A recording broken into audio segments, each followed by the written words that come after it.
তাণ্ডব রে ভাই, ঝড়ের তাণ্ডবে তো মাথা নষ্ট হয়ে যাবে।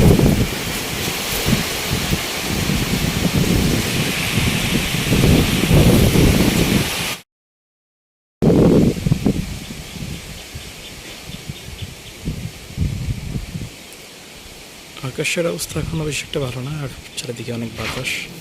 এই মুহূর্তে দেখতে পাচ্ছেন অনেক মেঘ। পরিবেশটা কীরকমের বলা যায় না এখন, যদিও অনেক জায়গায় এখন বন্যা কিছুটা থেমেছে, বাট অবস্থা খুবই ভয়াবহ। বাতাস কিন্তু এখনো বয়ে যাচ্ছে, দেখতে পাচ্ছেন টিন কিন্তু একটা উঠে নেওয়া যাচ্ছে। প্রচণ্ড বাতাস এই মুহূর্তে বয়ে যাচ্ছে।